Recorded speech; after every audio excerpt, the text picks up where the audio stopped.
They said it was a love story. They just left out the body count, the bar tab, and they forgot to mention the getaway car. The monologues present the Fizzy Chronicles, a fictional true crime series inspired by Fizzy Fuzzy Big and Buzzy, the iconic cult album by The Refreshments. Jack Trumane and Diane Parker were never meant to get back together, but they did. And in the span of 1 year, they went from reunion to robbery, dragging their friend Charlie along for the ride, whether he liked it or not. What you're about to hear is a reconstruction of events, interviews, recordings, rumors, half-truths, and very, very few good ideas. It's a story about love, sort of. It's a story about crime, definitely. And it's a reminder that sometimes the people you run from are the same ones you run toward. This is the Fizzy Chronicles. And yes, it gets worse from here.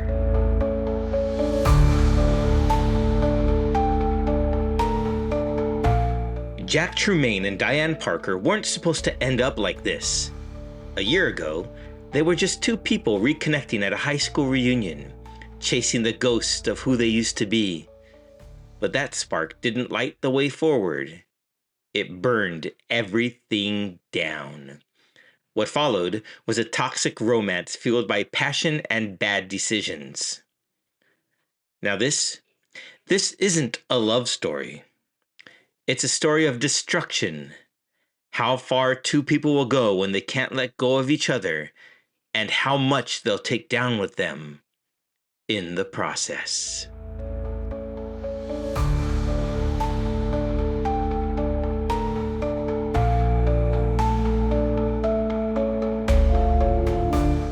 To understand the chaos, we have to start with Jack Trumane.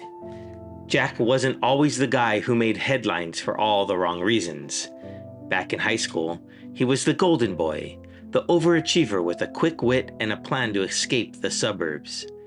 But somewhere along the way, those plans unraveled. He made it to college, but the weight of expectations and his own doubts pulled him under. He dropped out after his sophomore year and found himself back in his childhood bedroom, working dead-end jobs and telling himself he'd figure it out eventually. But, as so often happens, eventually never showed up. Hoping for a fresh start, all he could afford was a cheap studio apartment on the less than pristine side of town. The kind of place where the air smells faintly of regret and the neighbors are just voices through paper-thin walls. That's where he was when the reunion invite showed up in his mailbox, creased, coffee-stained, and full of promises of nostalgia. Jack went to the reunion, not for the memories, but for the hope of finding something, anything, to shake him loose from the rut he couldn't escape. And he found it. Or rather, she found him.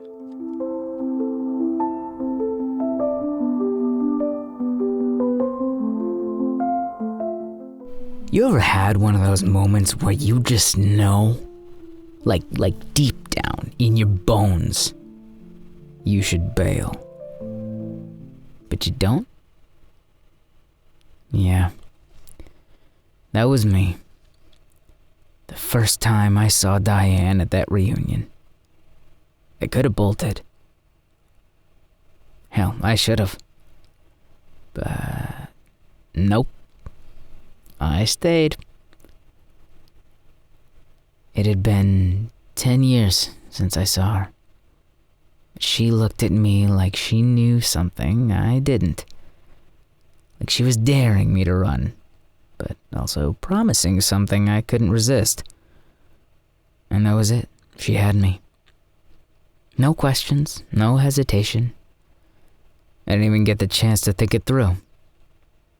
Hook, line, sinker. It was just like we were back in high school. It wasn't just that she was this perfect mix of wild and beautiful, though.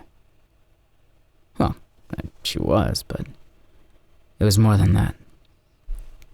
At first, it was exhilarating.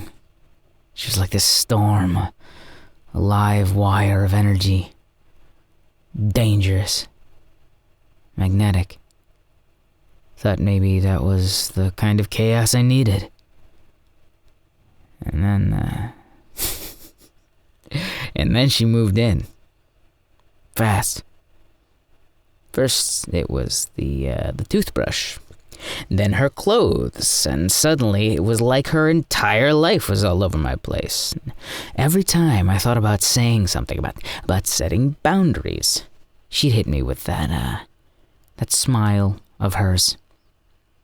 That one that made me forget why I was mad in the first place. That smile, it could end a war. Or start one.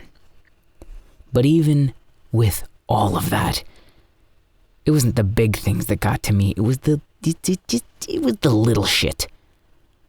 Like how she snored like a goddamn freight train, making it feel like the walls would shake so much the whole building might collapse from the noise. Or else she couldn't cook to save her life. Burnt soup. Burnt eggs. Burnt everything. I mean, the fire alarm became background noise. Oh boy. And the worst part? Well, it wasn't the noise or the burnt meals. It was how she got inside my head. Every thought, every piece of creativity, every idea I had. It was just like she was this black hole sucking everything I had until I couldn't breathe. And I hated her for it. I did. Because every time I thought about walking away, she'd say just enough. Show just enough. To make me believe it could be different. That we could be different. She was so full of these promises, big, shiny promises that felt like they could have been too good to be true. And like a goddamn fool, I fell for it every single time. I let her pull me in deeper. That I was choosing the chaos, choosing her. But looking back, I wasn't choosing anything. I was letting her tear me apart. Bit by bit. So, yeah, I could have run 100 times over. But I didn't.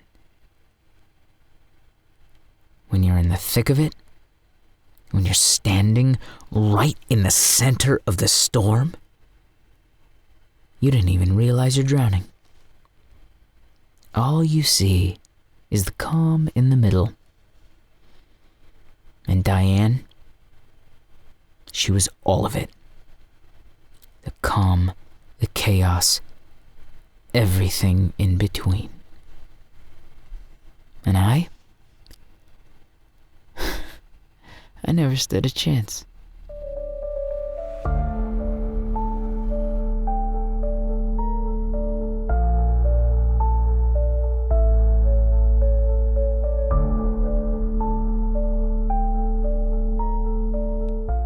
Diane Parker was everything Jack thought he'd left behind. Wild, unpredictable, and alive in a way he hadn't felt in years. What came next was equal parts passion and destruction. But to Jack, it all started with one choice: to step out of his shadows and into hers.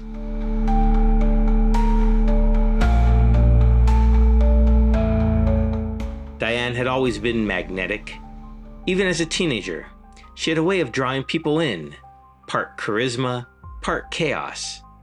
She could light up a room, but she could just as easily burn it to the ground. After high school, Diane hit the road, leaving behind a small town she swore she'd never return to. Her life became a string of adventures, odd jobs, late nights, and fleeting connections. She called it freedom. Most would call it running away. By the time she crossed paths with Jack again, Diane was still chasing the thrill of the unknown, but years of living moment to moment had left her restless, a little reckless, and desperate to do anything to feel alive.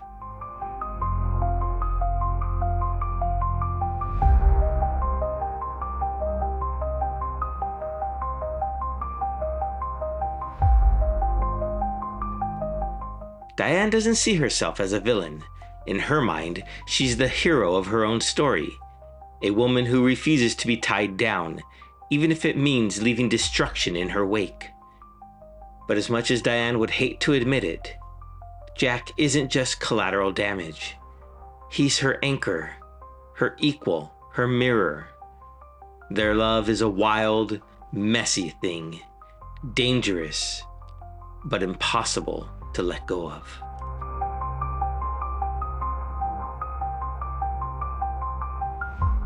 Oh, Jack. Always making everything sound like a tragedy, right? Poor, helpless Jack. Trapped in my world, swept away as if I walked in with a gun and said, "Hop on, sweetheart, we're going straight to hell." Give me a break. Jack wasn't some innocent victim. He was there, every single step of the way, making just as many bad decisions as I did. He wants to paint me as this seductive siren, luring him into the storm with a smile and a promise. Ha! Let's get real, okay? Jack came to me. The moment I walked into that reunion, he was all in. Sure, I smiled. Maybe I flirted a little. But let's not kid ourselves. He chased me.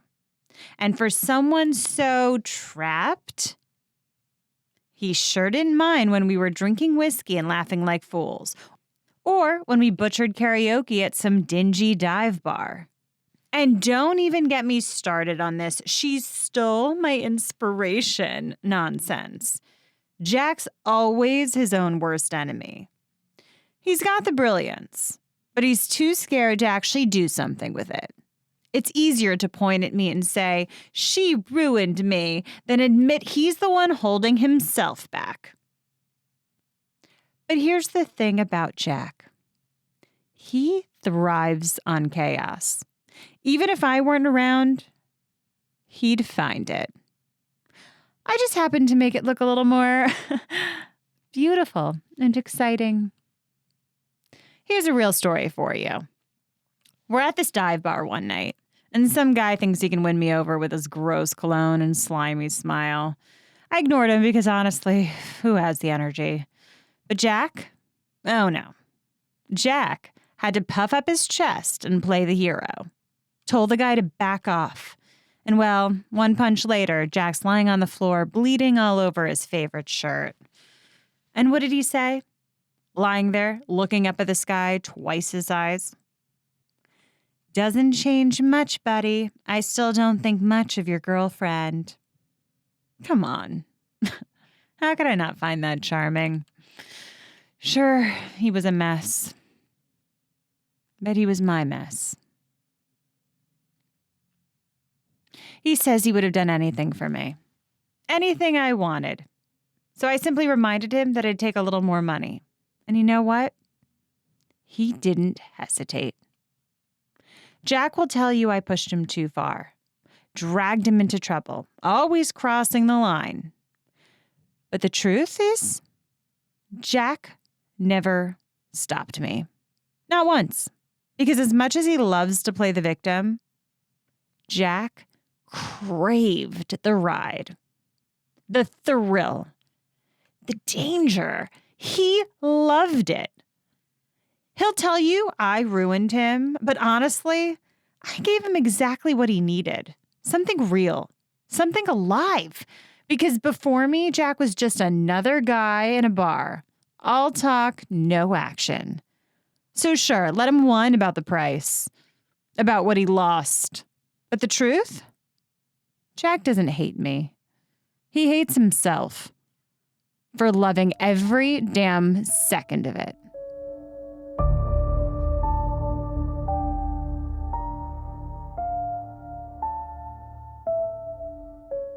And so it began, a whirlwind romance fueled by chaos, bad decisions, and an undeniable pull neither Jack nor Diane could escape.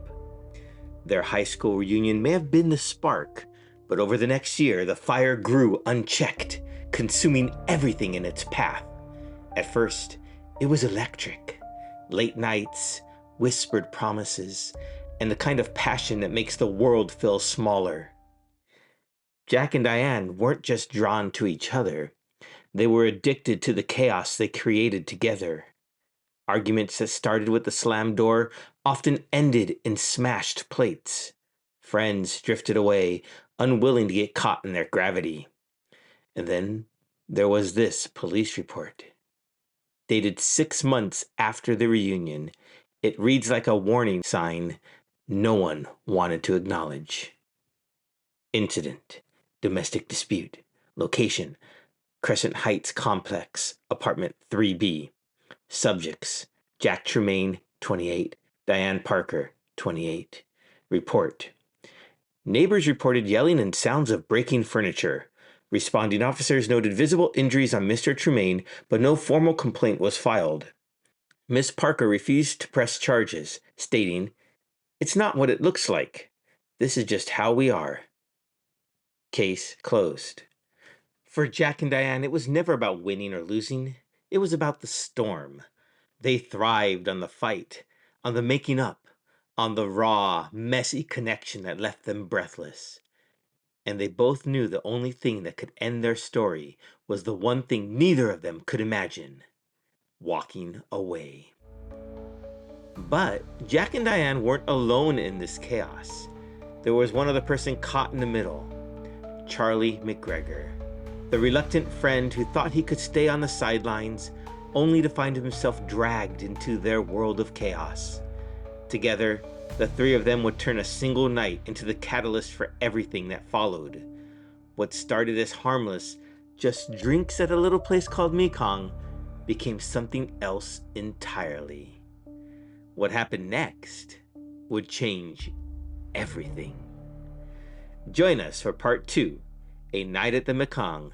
The drinks were cheap, the decisions even cheaper, and the consequences? Well, they were just getting started.